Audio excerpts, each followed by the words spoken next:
السلام علیکم ناظرین، اس ایپیسوڈ کے شروعات میں ہم دیکھتے ہیں مودورنا میں علاؤالدین عثمان صاحب سے کہتا ہے میرے حضور گلاڈیوس خفیہ راستے سے بھاگ گیا ہے، تو عثمان صاحب کہتے ہیں بھاگنے دو اسے، اس کی الٹی گنتی شروع ہو گئی ہے۔ بران مال غنیمت لے کر وہاں پہ آتا ہے، اسے دیکھتے ہوئے عثمان صاحب کہتے ہیں ہم انشاءاللہ اس مال غنیمت کے ساتھ بہت سی دوسری زمینیں فتح کریں گے، یہ سپاہیوں میں تقسیم کر دو۔ سپاہیوں سرداروں، اللہ کا شکر ہے کہ ہم کفار پہ غالب آئی، مودورنا ترکوں کی سرزمین بن چکا ہے، ہم انشاءاللہ اسلام کے ساتھ اس جگہ کو ترقی دیں گے۔ یہ سن کر سب انشاءاللہ کہتے ہیں۔ ناظرین، اس کے بعد ہم ایزنک کا قلعہ دیکھتے ہیں جہاں پہ سپاہی یہ خط لا کر شہنشاہ کو دیتا ہے اور کہتا ہے میرے شہنشاہ وہ نکل چکے ہیں اور جلدی یہاں ہوں گے۔ تو شہنشاہ کہتا ہے یہ سوچ کر کہ اسے فتح مل گئی ہوگی اور عثمان کو اس سے بھی بڑی شکست کا سامنا کرنا پڑے گا، ترک کل تاریخ سے مٹ جائیں گے۔ گوینک میں فاطمہ حلیمہ کے ساتھ بیٹھی ہوتی ہے اور اسے کہتی ہے میری بہن اٹھو، میں پھر کبھی تم سے ناراض نہیں ہوں گی، دراصل میں تم سے کبھی ناراض نہیں تھی، مجھے اپنے آپ پر غصہ آیا کیونکہ میں تمہیں پہچان نہیں سکی، میں تمہیں اپنے دل سے جانتی تھی،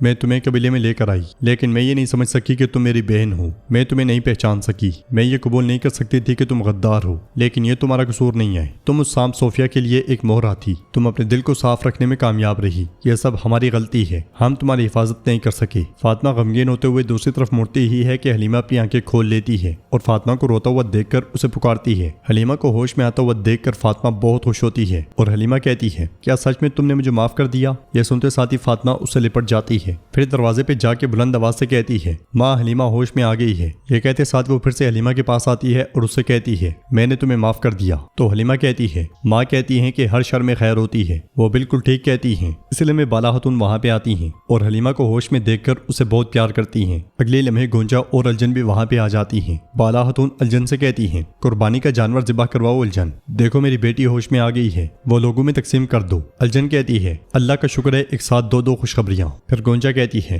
ماں وہ سفید کبوتر ہمیشہ اچھی خبر لاتا ہے، مودرونا کئی قبیلے کی ملکیت بن گیا ہے۔ یہ سن کر بالا خاتون فاطمہ اور حلیمہ بہت خوش ہوتی ہیں اور اللہ کا شکر ادا کرتی ہیں۔ گونجا مزید کہتی ہے بابا نے پیغام بھیجا ہے کہ حلیمہ کی صحت جیسے ہی بحال ہو ہمیں مودرونا میں ہونا چاہیے۔ بالا خاتون حلیمہ کی جانب دیکھتے ہوئے کہتی ہیں حلیمہ اس حالت میں کہیں نہیں جا سکتی، مگر حلیمہ کہتی ہے نہیں میں جا سکتی ہوں۔ بالا خاتون کہتی ہیں ٹھہرو ابھی تم بیمار ہو۔ تو فاطمہ کہتی ہے ماں یہ جا سکتی ہے، ہم گاڑی آہستہ آہستہ لے کر جائیں گے۔ یہ سنتے ساتھ ہی بالا خاتون مان جاتی ہیں اور کہتی ہیں ٹھیک ہے تیاری شروع کرو۔ مودرونا میں عثمان صاحب آگے بڑھتے ہوئے کہتے ہیں ہماری زمین وقت کے ساتھ ساتھ پھیل رہی ہے لیکن غیر مسلم رعایا کی تعداد بھی بڑھ رہی ہے، مسئلہ مزید زمین لینے کا نہیں ہے، اصل معاملہ اس زمین کو سنبھالنے کی صلاحیت ہے۔ مودرونا میں نیا اسلامی نظام قائم کیا جائے گا، یہ ان تمام فتوحات کے لیے اعزاز کا نشان ہوگا جو ہم مستقبل میں حاصل کریں گے، اور ہم جہاں جہاں پہنچیں گے لوگ کہیں گے کہ کئی قبیلہ انصاف اور نظام لے کر آتا ہے۔ حسن بے آپ نے اپنی ہمت اور ایمان سے اپنی پختگی کا ثبوت دیا ہے، اللہ آپ کو سلامت رکھے۔ اب سے مودرونا کی قیادت آپ کے سپرد ہوگی، فوراً مرمت کروائیں، کنووں کا پانی اگر زہر آلود ہو گیا ہے تو اسے بھی صاف کروائیں۔ یہ سنتے ساتھ یہ حسن بے حکم کی تعمیل کرتے ہوئے وہاں سے چلا جاتا ہے۔ اس لیے میں ترگت بے سنگر آغا کے ساتھ گھوڑے پر سوار وہاں آتے ہیں۔ علاؤالدین ان سے پوچھتا ہے خیر تو ہے، کہاں جا رہے ہیں؟ تو عثمان صاحب کہتے ہیں سفید داڑھی والے بزرگان کبھی چین سے نہیں بیٹھتے۔ ترگت بے کہتے ہیں کفار کی روحیں بری طرح جلس چکی ہیں، وہ خاموش نہیں بیٹھیں گے، وہ جوابی طور پہ حملہ آور ہوں گے، ہم سرحدوں کو محفوظ بنائیں گے۔ یہ سن کر عثمان صاحب کہتے ہیں ترگت بے اللہ آپ کو سلامت رکھے۔ یہ سنتے ساتھ ہی ترگت بے سنگر آغا اور سپاہیوں کے ساتھ وہاں سے روان ہو جاتے ہیں۔ دوسری طرف حسن سپاہیوں کے ساتھ پانی کی جانچ کر رہا ہوتا ہے، وہ گھوڑوں کو پانی پلاتے ہیں تو گھوڑے پانی پی لیتے ہیں۔ یہ دیکھ کر حسن لوگوں سے کہتا ہے پانی صاف ہے، اگر پانی زہر آلود ہوتا تو جانور سمجھ جاتے اور پانی پینے سے رک جاتے، پانی صاف ہے، اللہ کا شکر ہے، جتنا مرضی پیو لوگو۔ یہ سنتے ساتھ ہی لوگ آگے بڑھ کر پانی بھرنے لگ جاتے ہیں اور بہت سے لوگ وہیں پہ پانی پی لیتے ہیں۔ پھر ہم دیکھتے ہیں کہ رات کے وقت یہیں پہ دسترخوان تیار کیا جا رہا ہوتا ہے۔ جرکتے خواتین اور سپاہیوں کے پاس آ کر کہتا ہے کیا دسترخوان ابھی تک سجا نہیں؟ میری خاتون اگر یہاں پہ ہوتی تو میز اب تک سج چکا ہوتا،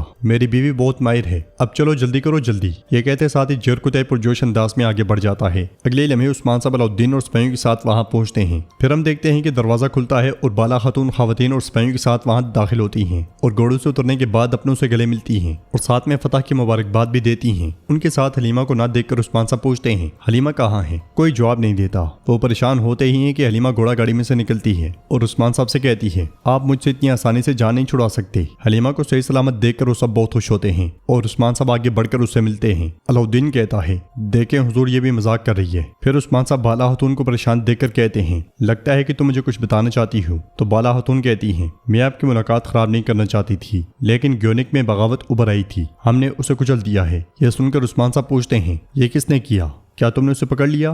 تو بالا خاتون کہتی ہیں صوفیہ آئی تھی میرے ادھورے کام کو مکمل کرنے مگر وہ کامیاب نہیں ہو پائی اور بھاگ نکلی۔ یہ سن کر عثمان صاحب کہتے ہیں شکریہ بالا کہ تم نے اسے کچل دیا۔ یہ کہتے ساتھ ہی عثمان صاحب اپنے گھر والوں کے ساتھ آگے بڑھ جاتے ہیں۔ جیر کتائی بھی وہاں پہ آتا ہے اور اپنے گھر والوں سے ملتا ہے، پھر الجن سے کہتا ہے یہ دسترخوان تم نے نہیں سجایا لیکن گزارا ہو جائے گا، کیا کوئی تمہارا مقابلہ کر سکتا ہے؟ جواب میں الجن کہتی ہے جیسا میں بناتی ہوں ویسا تو نہیں ہوگا لیکن میں اپنے ہاتھ لگا کے اس میں ذائقہ بھر دوں گی۔ غازی کہتا ہے مذاق بند کریں بابا، چلیں کھانا کھاتے ہیں، میں بھوکا ہوں کیونکہ میں طویل سفر طے کر چکا ہوں۔ جیر کتائی اسے پیار کرتے ہوئے کہتا ہے تمہاری تو ساری باتیں کھانے کے گرد گھومتی ہیں، تم کس پر گئے ہو؟ جواب میں غازی کہتا ہے بابا میں تو آپ پر ہی گیا ہوں۔ الجن پیاس لگنے پر خاتون کو بلاتی ہے اور اس سے پانی لے کر پیتی ہے، ایک نہیں دو نہیں بلکہ وہ تین گلاس پی لیتی ہے۔ یہ دیکھ کر جیر کتائی کہتا ہے خاتون کیا تم دوڑ کر آئی ہو؟ تو الجن کہتی ہے چلو جا کر تیاریوں کا جائزہ لیتے ہیں۔ یہ کہتے ساتھ ہی الجن آگے بڑھ جاتی ہے۔ ایزنک میں گلاڈیوس صوفیہ اور ایرسطو شہنشاہ کے سامنے موجود ہوتے ہیں۔ صوفیہ کہتی ہے ہمیں آخری لمحے میں پیچھے ہٹنا پڑا شہنشاہ، لیکن ہم بہت قریب پہنچ چکے تھے۔ تو شہنشاہ کہتا ہے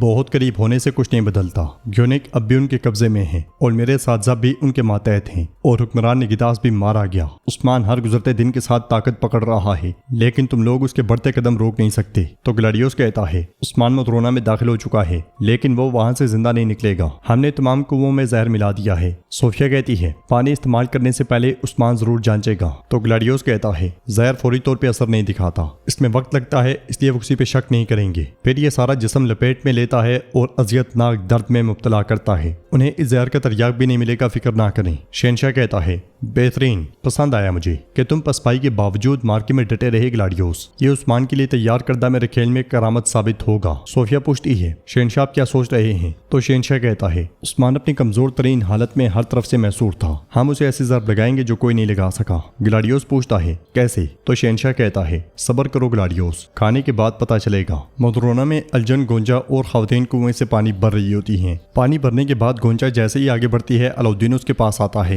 علاؤدین کا حال احوال پوچھنے کے بعد گونجا اسے پانی ڈال کر دیتی ہے مگر علاؤدین کہتا ہے خاتون مجھے پیاس نہیں بلکہ بھوک لگی ہے۔ یہ سن کر گونجا کہتی ہے اچھا تو آؤ پہلے تمہارا پیٹ بھرتے ہیں۔ وہ دونوں دسترخوان کی جانب بڑھ جاتے ہیں۔ ادھر ایک کمرے میں یگید بہت غصے میں چیزیں الٹ پلٹ رہا ہوتا ہے اور غصے سے کہتا ہے احمق گلاڈیوس، وہ عثمان کو شکست دے گا، میں پھر ہار گیا۔ یہ کہتے ساتھ ہی وہ وہاں پہ بیٹھ کر پانی پینے ہی لگتا ہے کہ ایلینیا وہاں داخل ہوتے ساتھ ہی لات مارتی ہے اور اس کے ہاتھ سے پانی گرا دیتی ہے۔ یہ دیکھ کر یگید غصے میں اٹھ کھڑا ہوتا ہے اور ایلینیا اسے کہتی ہے پانی زہر آلود ہے، گلاڈیوس نے کنووں میں زہر ملا دیا ہے۔ یہ سنتے ساتھ ہی یگید کے پسینے چھوٹ جاتے ہیں اور وہ کہتا ہے زہر؟ عثمان نے تمام پانیوں کی جانچ کی تھی مگر اسے کچھ نہیں ملا۔ تو ایلینیا کہتی ہے یہ زہر اس وقت تک اپنے ساتھ کو چھپاتا ہے جب تک کہ انسان موت کے مرحلے تک نہ پہنچ جائے، پھر اچانک اسے ہلاک کر ڈالتا ہے۔ یہ سن کے یگید بہت خوش ہوتا ہے اور کہتا ہے تو گلاڈیوس تم اس زہر سے بدلہ لوگے ہے نا؟ تو ناظرین اس کے ساتھ یہ ایپیسوڈ بھی اختتام پذیر ہوتی ہے۔ ویڈیو پسند آئے تو لائک کر دیں، شیئر کر دیں، سبسکرائب نہیں کیا ہوا تو سبسکرائب کرنے کے ساتھ ساتھ گھنٹی والے آئیکن کو دبانا مت بھولیں۔ ملتے ہیں انشاءاللہ نیکسٹ ویڈیو میں، تب تک کے لیے رکھیں اپنا اور اپنوں کا بہت زیادہ خیال۔ اللہ نگہبان۔